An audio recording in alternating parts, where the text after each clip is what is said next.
Welcome back to another video on the channel. Premier League Matchday 4, it is done, international break has started, but I wanted to take a look at these 10 results of the last weekend, and standings they look like this. So City, Spurs, Liverpool, they are doing great. Surprisingly, West Ham, they are in the top 4, at least for me surprisingly. And United, Chelsea, well, they have had some troubles, and talk about those when we get there in this board or on this board. And let me know your thoughts in the comments as well. As always, what did you think about these results? First two matches of this match day 4, I didn't get to see all that much of that action there, but West Ham, they beat Luton Town 2-1 away from home. Kurt Zouma with the winner, and their new signing Mohamed Kudus making his debut, although he didn't get to play 5 minutes maybe only, so yeah, not much, but I think it's important just to get it out of the way, his debut, and now get to focus to playing more games for West Ham. And all the games in this match, they were headers, or all the goals in this match were headers.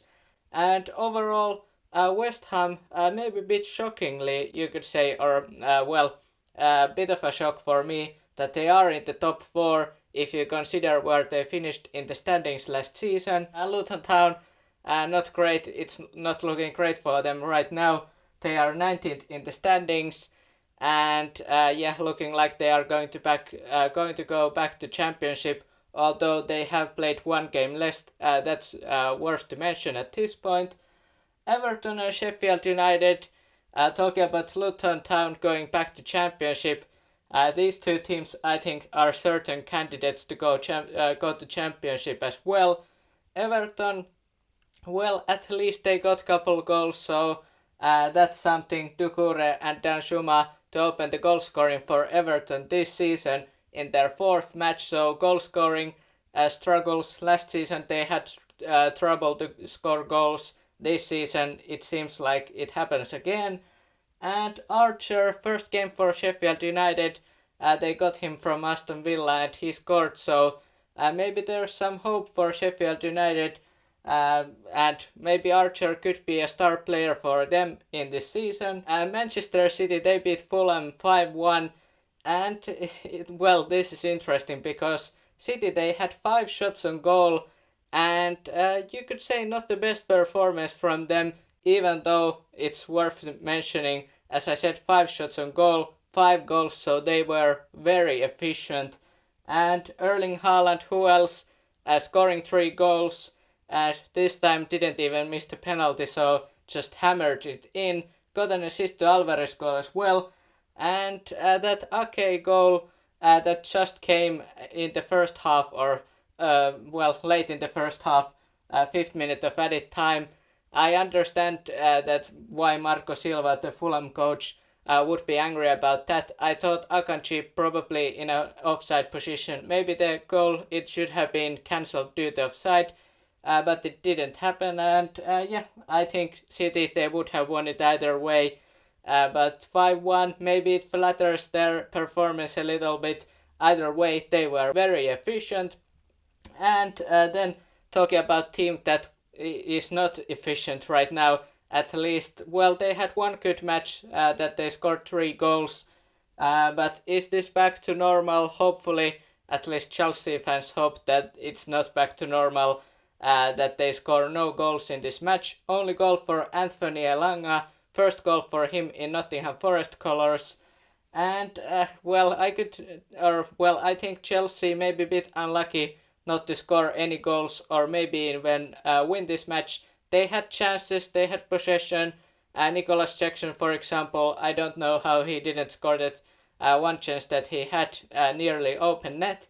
But either way, Chelsea, they really have been struggling to start the season. Obviously, there's injuries, Nkunku, for example, so that's not gonna help them. But I'm a bit worried about Chelsea to start the season. Of course, I wouldn't just throw away Pochettino plan or get him out there. I don't think it's the correct idea just to sack every single coach, but they have to do something after the international break to get their game together. and if they were efficient in front of goal, that would certainly help. And then a team that is efficient right now in front of goal, along with Manchester City, and that Spurs are efficient. At least they score a lot of goals. Heung-min Son scoring his first 3 goals in the Premier League this season, hat-trick in this match. And then Romero, the Argentinian defender, great long shot of a defender, or well, considering he's a defender, great long shot there. And then James Maddison, and the Englishman, he's proving that maybe he's gonna be one of the signings of the season. At least at this point, it looks like so, and I think he's one of the top signings of the season. Obviously, there's Bellingham and others from other leagues, but Maddison looking strong for Spurs right now. And Spurs overall under Ange Postecoglou, they are second in the standings, and their start to the season, it has been quite fantastic. Only game that they dropped points was against Brentford. And Burnley, well, they are last in the standings. Maybe Company needs to change some of his tactics, but they actually led this game. And Foster scored 4th minute, but Spurs, I think they were a better team in this match, deservedly won this one. Brentford, Bournemouth moving to this side of the board, and Mbeumo, the Cameroonian forward, 4th goal in the Premier League this season already, and well, he made it sure that Brentford would get some points out of this match.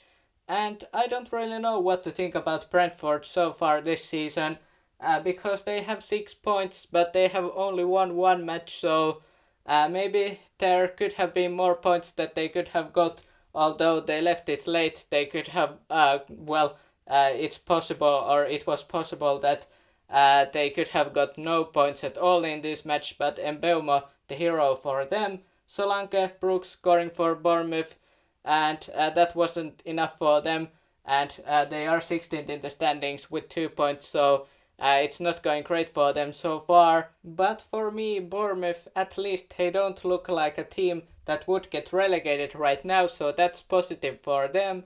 Brentford, are they as good as last season, or will they finish more of a bottom half of the table? We'll have to wait and see. But, well, they haven't lost any games, so that's positive for them as well.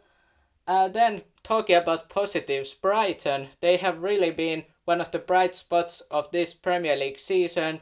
And, well, they lost that 1 game against West Ham, but other than that, their games are entertaining when they are winning. And, well, they are entertaining when they are winning. And Evan Ferguson, the 18-year-old Irish striker, obviously he got injured, so that's not great. But overall, 3 goals, hat-trick in this match, and in different ways as well. First goal, a bit of an error from Pope there. Second goal, just amazing long shot. And third goal, maybe a bit lucky. But either way, I thought Brighton, they limited Newcastle to very little chances in this match. And I thought they deserved to win this one, and great bounce back after that West Ham loss. And Newcastle, Wilson scored late, and they are 14th in the standings, but look like, or if you look the opponents that they have faced lately or to start the season, Brighton, Liverpool, City, so they have not been or not got easy opponents, even though they trashed Aston Villa 5-1. And well, I think Manchester United, Chelsea, for example, have more reason for concern than Newcastle right now. I think they can get it together. Crystal Palace, Wolves 3-2 there. One of the games that I really didn't pay much attention to, or I didn't have the time to watch it. And Edward scored 2 goals. Eberechi scored as well for Crystal Palace. Cunha scored late for Wolves, but that wouldn't matter. It was 3-2 game. And Crystal Palace, I had my doubts about Roy Hodgson being a coach for them this season.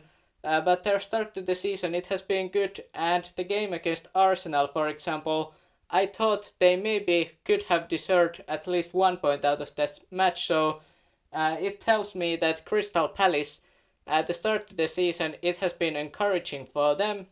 Wolves, well, at least they are scoring goals, something that was troubling, or was trouble last season for them, but still, it's not looking great for them so far. Moving to last two matches, and Liverpool, they beat Aston Villa 3-0, and I'm actually quite impressed with how Liverpool are doing right now. Szoboszlai scoring his first goal, and that was a great left-footed long shot from him, and then Cash unfortunate own goal, and after that happened I really thought that Liverpool, even though I think Aston Villa could be a dangerous opponent, I just thought they were pretty safe to get a win here, and I was confident with how they played, or felt confident that they would get all 3 points. Salah scored as well 55th minute, and overall, Liverpool, not that much happened after that third goal, but I think it's compliment for Liverpool point of view,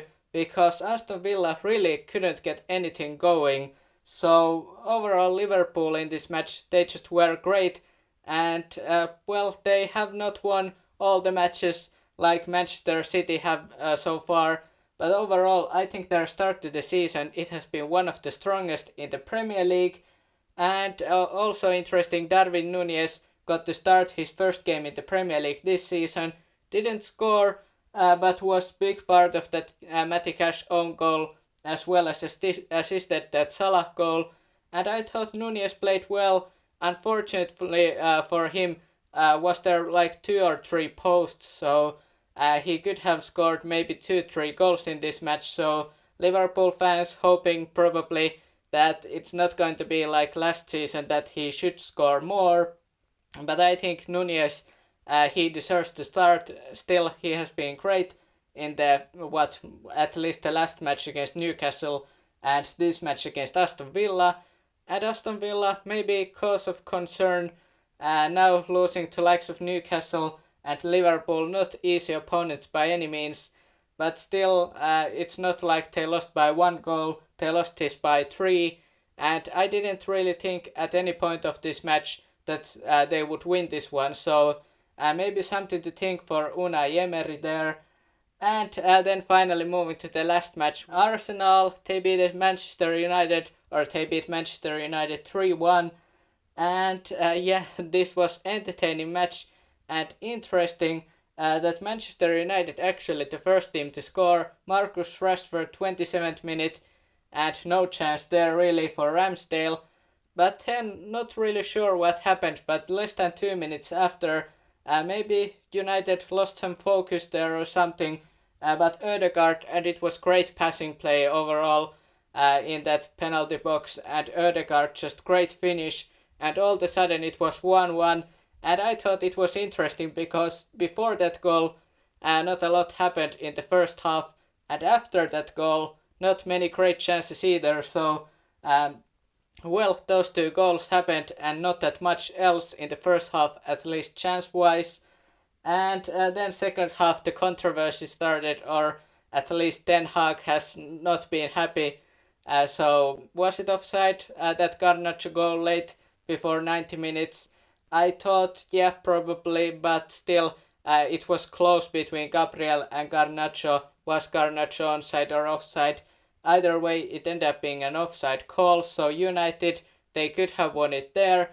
But then, maybe proving that was 100 million euros, maybe that could be worth it. So Declan Rice, and 6 minutes of added time winner. Another maybe controversy here, at least if you're a United fan, was Johnny Evans, was his shirt pulled there by Gabriel again, so maybe that should have been disallowed. Either way, it went in of Evans, and then Onana got partly saved that, but not enough. And then Gabriel Jesus, he came on as a sub, and he's back, scored his goal there. I think it could be important for both Gabriel Jesus and Arsenal as well, just to get the season going, or the goal scoring going in this Premier League season already in his first match. So back after injury and already back on the goal scoring sheet, that can't be a bad thing for him or for Arsenal. And overall, worth mentioning that Reece Nelson, great job before that goal.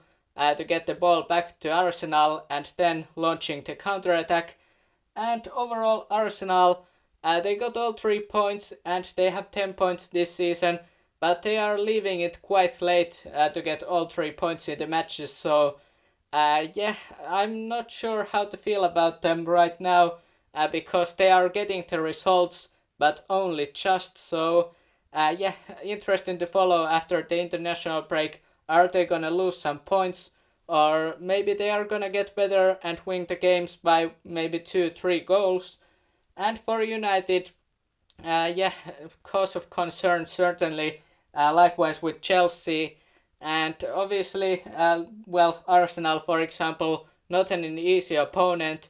But then talking about Wolves win the first match of the season, they only won that by 1, and Wolves probably could have got at least 1 point out of that. And overall, United, there are some problems right now, maybe tactically as well, so at least Ten Hag now has some time, couple weeks before the next Premier League match, so that should maybe help. But I would be interested to hear your thoughts in the comments. What did you think about this match day 4? Were any of the results surprising to you? And yeah, are you concerned if you're a Chelsea fan, for example, or Manchester United? How do you feel about the start of the season? And well, how is your favorite team doing now that 4 matches have been played? Let me know all of your thoughts in the comments, and hit the like and subscribe for more football content, and have a nice day.